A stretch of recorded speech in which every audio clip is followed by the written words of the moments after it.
بسم الله الرحمن الرحيم. السلام عليك يا أبا عبد الله.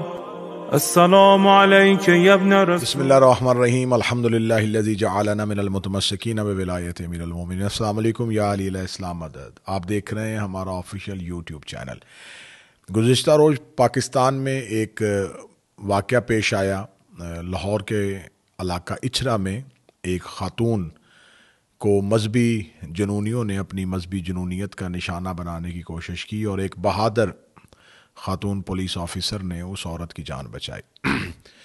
یہ واقعہ پورے دنیا میں سوشل میڈیا پہ اور الیکٹرانک میڈیا پہ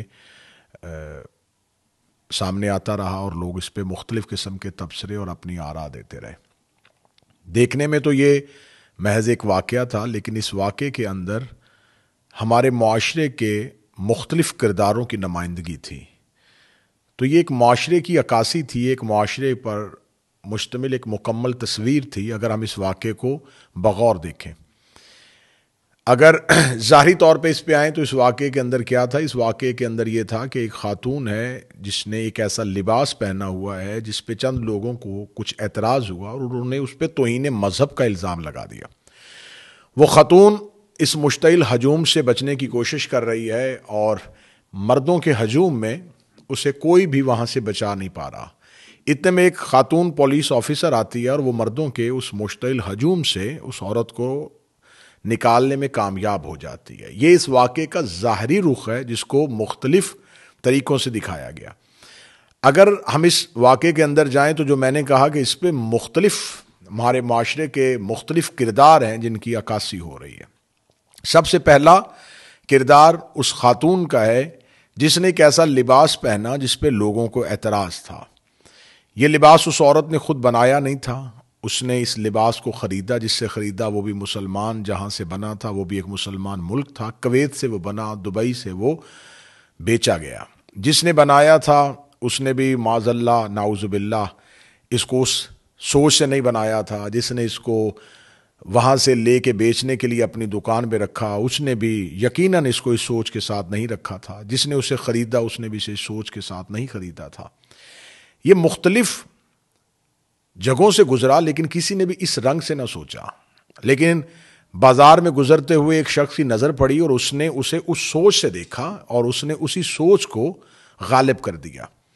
یہ پہلی خاتون کا جو کردار تھا یہ ایک کردار نہیں تھا، یہ ہمارے معاشرے کے اندر اس مظلوم طبقے کی نمائندگی تھی جو کرتے ہیں اور انہیں نہیں پتا ہوتا کہ وہ کس لیے کر رہے ہیں. لیکن ان پر جب الزام لگ جاتا ہے، توہین مذہب کا الزام لگ جاتا ہے، تو ان کی سوچ میں بھی نہیں ہوتا کہ ہم کہیں مذہب کی توہین کر رہے تھے.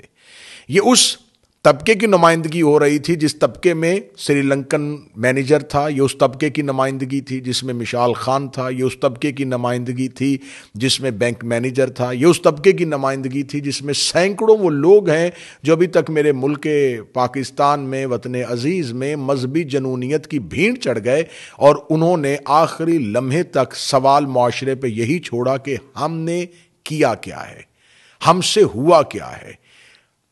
یہ خاتون نہیں تھی، یہ اس مظلوم طبقے کی نمائندگی تھی. ان لوگوں کی نمائندگی تھی جو نہ ان کی سوچ میں توہین ہوتی ہے نہ ان کے خیال میں توہین ہوتی ہے، لیکن مذہبی جنونیت اپنی سوچ کو توہین سمجھ کے معاشرے پہ اس سوچ کو غالب کر دیتے ہیں. دوسری نمائندگی وہ مشتعل ہجوم جنہوں نے ان دکاندار، ان راہگیروں کا وہ ہجوم جن کے کان میں آواز پڑی کہ ایک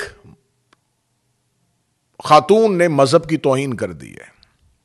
بس یہ آواز کان میں پڑنی تھی. انہوں نے نہ آؤ دیکھا نہ تاؤ دیکھا اور چڑھ دوڑے، کیونکہ ہمارے ہاں مسلمانوں کو اسلام کے ساتھ اپنی وفاداری ثابت کرنے کے لیے اپنے کردار سے زیادہ ایسے چیزوں کی ضرورت ہوتی ہے، ایسے ہوچے ہتھ کنڈوں کی ضرورت ہوتی ہے جس سے معاشرے میں وہ اپنے آپ کو اسلام کا ہیرو ثابت کر سکیں، جس سے وہ معاشرے میں اپنے آپ کو یہ ثابت کر سکے.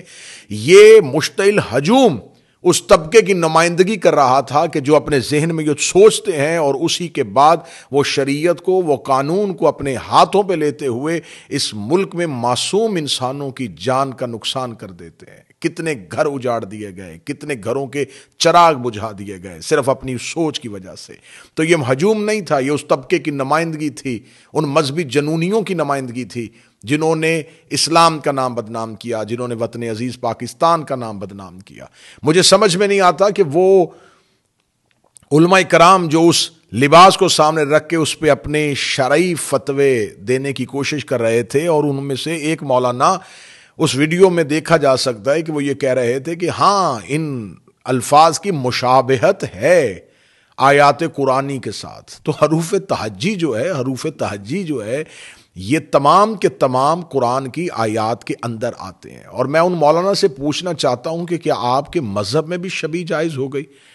کہ آپ تو تشبیہ دینے کو جائز سمجھتے ہی نہیں تھے، آپ تو کسی چیز کی تشبیہ کو حرام سمجھتے تھے، لیکن آپ نے بھی اسے تشبیہ سمجھ لیا۔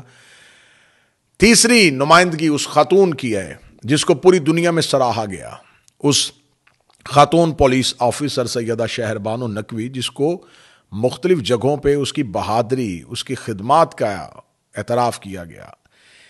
اب اگر یہ خاتون عام خاتون ہوتی تو یقیناً یہ مردوں کے اس ہجوم سے اس عورت کو نہ نکال سکتی۔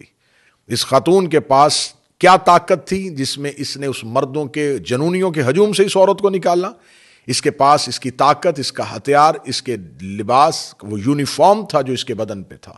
اس کا مطلب ہے کہ یہ نمائندگی تھی اس طاقتور طبقے کی جس نے جنونیوں میں سے ایک مظلوم طبقے کی نمائندگی کرنے والی عورت کو نکال لیا۔ تو اس کا مطلب ہے کہ ہمارے ملک میں اگر پاکستان میں ریاست اپنی رٹ کو قائم کرنا چاہے تو پھر ہجوم کی فکر نہیں ہونی چاہیے۔ اس پر ہجوم نے، ان جنونیوں میں اگر کوئی اپنی طاقت، اپنے اختیار اور ریاست کی رٹ کو لے کے جائے تو یقیناً بہت سے مظلوموں کو بچایا جا سکتا ہے، بہت سے مظلوموں کی جان بچ سکتی ہے۔ لیکن اس کہانی کا آخر جو تھا، اس کہانی کا وائنڈ اپ جو تھا، وہ بڑا خطرناک ہوا۔ وہ یہ ہوا کہ اس بہادر خاتون پولیس آفیسر نے اس عورت کو بچا تو لیا، لیکن بچانے کے بعد جب وہ اس کو تھانہ میں لے کے گئی تو اس سہمی ہوئی عورت کو چادر میں لپیٹ کے انہی مذہبی جنونیوں کے آگے اپنے اسلام کی وفادار ہونے کا لائسنس پیش کرنے کے لیے کہا گیا۔ تم بتاؤ تمہارا مسلک کیا ہے؟ وہ کانپتی ہوئی عورت کو بار بار کہا جا رہا تھا تم بتاؤ تم نے یہ کیوں کیا؟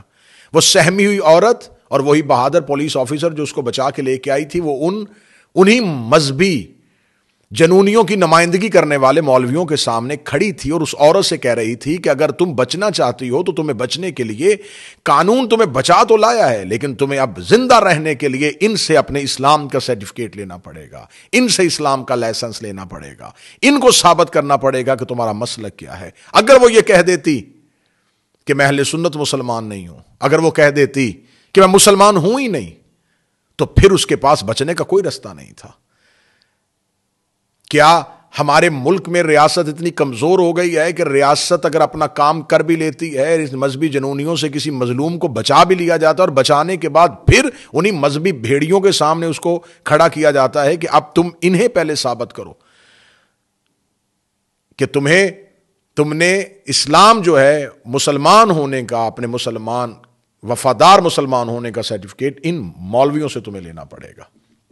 یہ منفی پہلو تھا اس تمام واقعے میں، جہاں اس خاتون پولیس آفیسر کو سراہا بھی جا رہا ہے، لیکن وہاں ریاست کے سامنے ایک سوال بھی کھڑا ہے کہ ہجوم سے تو بچا لیا گیا، لیکن اس سہمی ہوئی عورت کو دوبارہ انہی مذہبی ٹھیکیداروں کے سامنے بٹھایا گیا، انہی سے اسلام کا وفادار ہونے کا سرٹیفکیٹ لیا گیا۔ تو یہ تین مختلف کردار تھے جو اس پوری ویڈیو میں نمایاں تھے۔ ایک وہ مظلوم طبقہ جس کو خبر ہی نہیں ہوتی کہ ہم سے ہوا کیا ہے، ایک وہ مذہبی جنونی جو سارا دن گلیوں میں صرف اور صرف اسلام کا ہیرو، کوئی غازی، کوئی نہ کوئی ٹائٹل اپنی پیشانی پہ سجانے کے لیے کسی نہ کسی ایسے شکار کی تلاش میں رہتے ہیں اور وہ اپنی رال ٹپکاتے ہوئے ہر جگہ پہ پہنچتے ہیں۔ تیسری نمائندگی اس ریاست کی تھی جس نے بر وقت اپنے اختیار کا استعمال کیا اور اس مذہبی جنونیوں سے اس عورت کو نکال لیا۔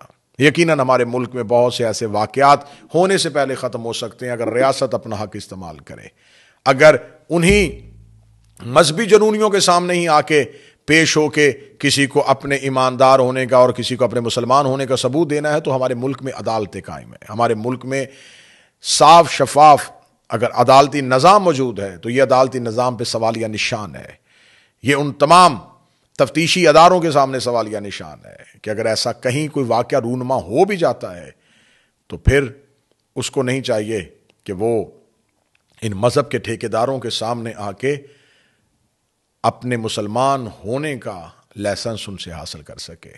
خدا میرے وطن کا حامی و ناصر ہو، خدا میرے ملک کے رہنے والے باسیوں پہ رحم فرمائے، اور خدا ان مذہبی جنونیوں سے، اس نام نہاد مذہبی ٹھیکیداروں سے میرے ملک کو محفوظ رکھے۔ سلام علیکم یا علی علیہ السلام مدد۔